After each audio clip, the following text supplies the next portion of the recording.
Composition क्या होता है। कार्बन का एटॉमिक मास, तो अगर आपके पास glucose 100 gram into number of atom,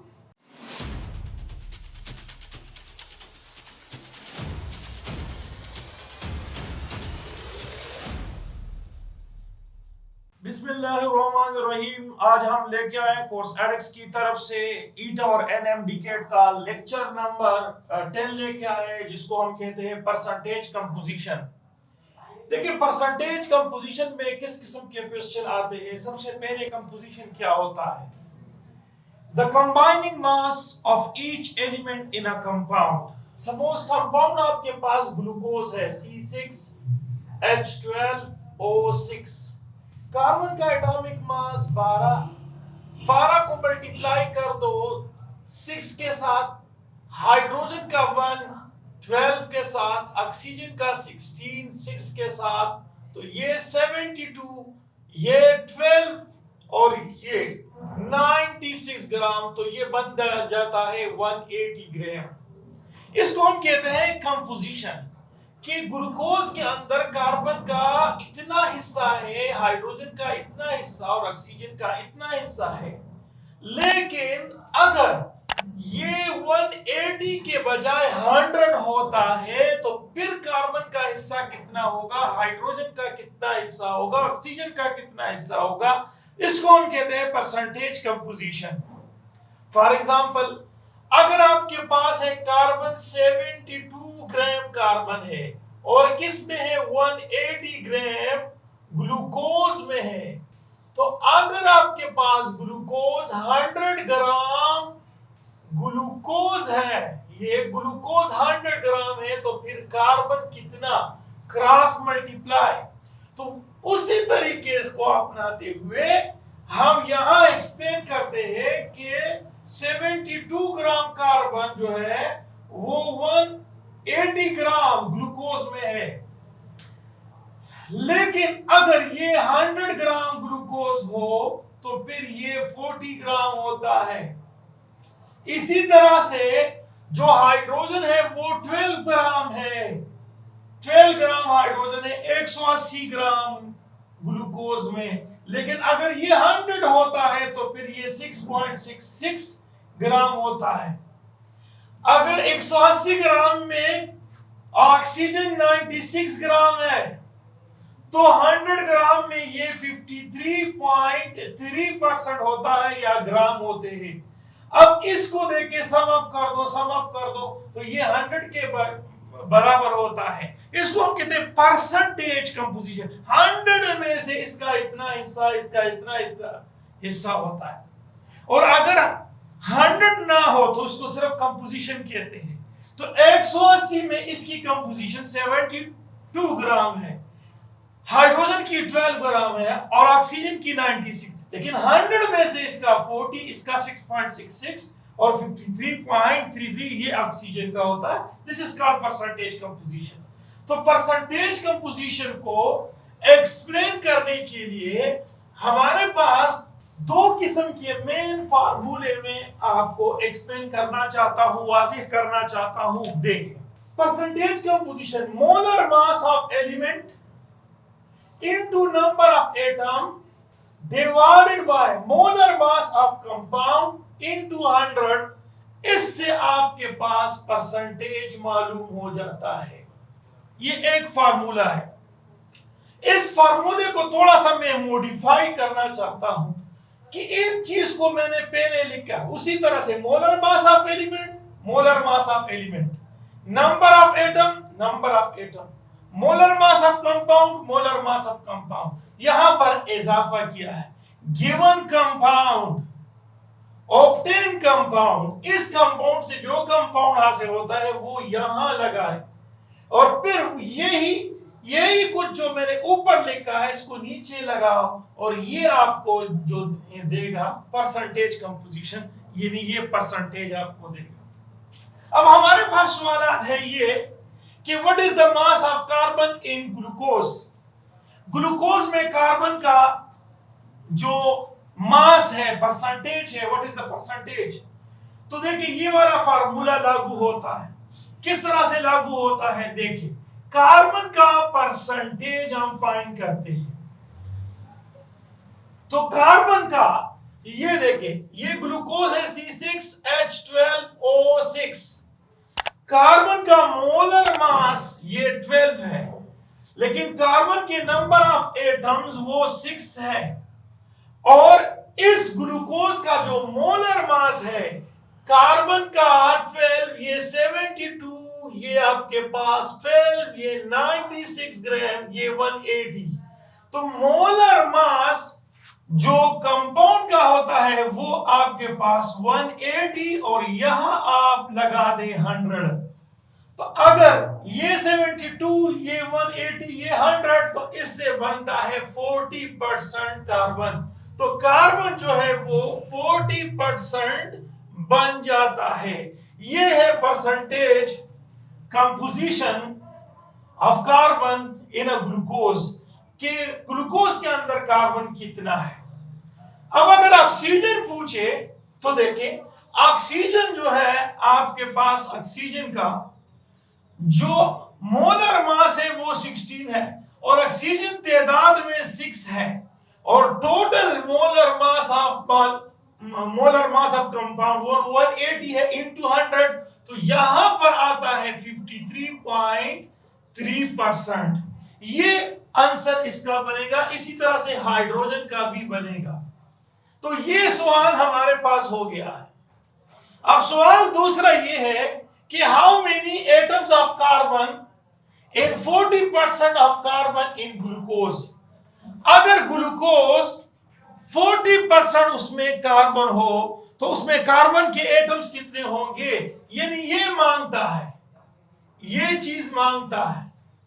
तो अब आपके पास क्या है, ये 40% है कार्बन, और कार्बन का जो मोलर मास है वो 12 है, और नंबर ऑफ एटम्स को आपने फाइंड आउट करना है, यहां पर 100 लिखना है, और ग्लूकोज का मोलर मास 180 है। तो होगा क्या, ये देखिए, आप 40 के साथ 180 को मल्टीप्लाई कर दो, और यहां आपके पास आएगा ये वाला बनेगा n। तो यहां पर आप लगा दे 12, यहां पर भी ये लगा दे, तो ये इसके साथ खत्म, ये इसके साथ खत्म, ये आपके पास बनेगा ये 18 और 4, ये मल्टीप्लाई कर दो तो 32, तो इसमें ये 70, तो ये 72, और यहां पर बनता है 12। इसको आप सिंप्लीफाई कर दो तो बन जाता है 6। तो यहां देखें, ये नंबर ऑफ एटम्स आपने फाइंड आउट किया, क्योंकि यहां सवाल में वो बता रहा है how many atoms of carbon in 40% of carbon in glucose. तो इसी तरह से आपने परसेंटेज, ये नंबर ऑफ एटम्स मालूम करना है इसी फार्मूले के थ्रू, अब देखिए, हम एक्सप्लेन करते हैं कि अगर हमारे पास किसी कंपाउंड में 70% आयरन है, और ये कंपाउंड ये वाला दिया हुआ है, और इसमें ऑक्सीजन N दिया हुआ है, कहते हैं कि find out N value, N की जो वैल्यू है उसको फाइंड आउट कर दे।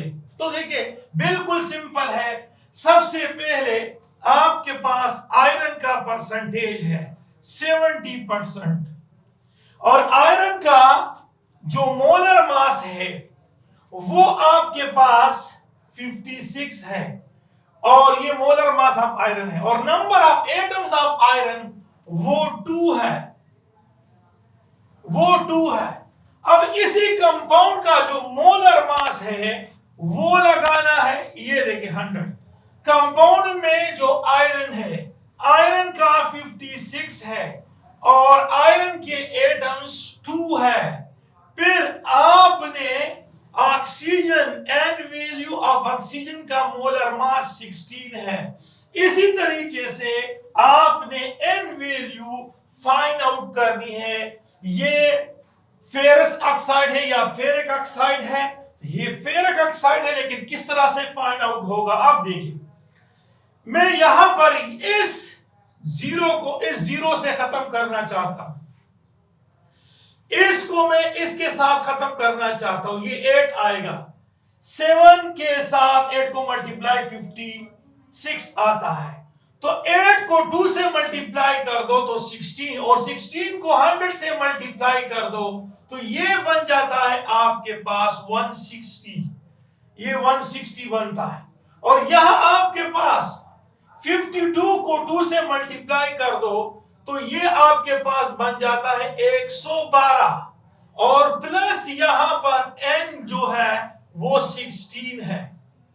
अब देखिए आपके पास ये 16 160 है और ये 112 है, इनटू ये n की वैल्यू 16 है, ये आपके पास 1 के बराबर है। इसको यहां लेके आओ, जब यहां पर लेके आओगे तो 112 प्लस n 16 और ये बन जाता है 160। तो अब देखिए 160 से 112 को आप सब्ट्रैक्ट कर दें तो देखिए 160 से 112 को सब्ट्रैक्ट किया, यहां n 16 आया तो यहां पर बन जाता है 48, और ये n वैल्यू है तो यहां पर 16 और यहां पर 16, तो इसको 3 से डिवाइड कर दो तो यहां n की वैल्यू 3। तो इसका फार्मूला क्या बना? इसका फार्मूला बना Fe2O3। ये आपके पास n की वैल्यू फाइंड आउट होती है। इसी तरह से बेटा हमारे पास कुछ फार्मूले और वो इस किस्म के हैं कि जहां पर उसकी जो एप्लीकेशन है वो इस पे अप्लाई नहीं होता है। सपोज हमारे पास है 11.5 ग्राम ऑर्गेनिक कंपाउंड प्रोड्यूस 13.5 ग्राम H2O, ये H2O प्रोड्यूस करता है। तो find out the percentage of hydrogen. तो देखिए यहां पर ऑर्गेनिक कंपाउंड 11.5 ऑर्गेनिक कंपाउंड है दिया हुआ है, उससे 13.5 ग्राम वाटर बनता है। परसेंटेज ऑफ हाइड्रोजन किस तरह से डायरेक्ट फाइंड आउट करते हैं? ये गिवन है, ये ऊपर लिखता है इनटू 100, तो ये परसेंटेज ऑफ वाटर होगा, हाइड्रोजन तो नहीं होगा। तो लिहाजा हमने ये वाला फार्मूला दिया हुआ है, इस फार्मूले के थ्रू आप देखिए आपके पास 11.5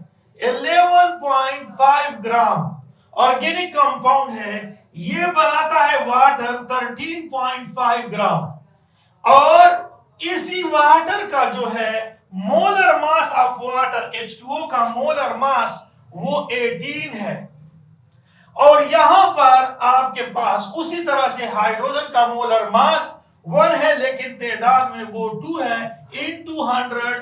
तो ये परसेंटेज होगा किसका? ये परसेंटेज होगा हाइड्रोजन का। अगर आपको वो ये दे दे इस तरह से कि 11.5 ऑर्गेनिक कंपाउंड है which produce 22 gram carbon dioxide, find out the percentage of carbon, तो कार्बन की परसेंटेज मालूम कर दे। तो देखिए तरीका कार वही है, 11.5 ऑर्गेनिक कंपाउंड, यहां पर 22 ग्राम कार्बन डाइऑक्साइड प्रोड्यूस होता है। कार्बन डाइऑक्साइड का मोलर मास 44 है।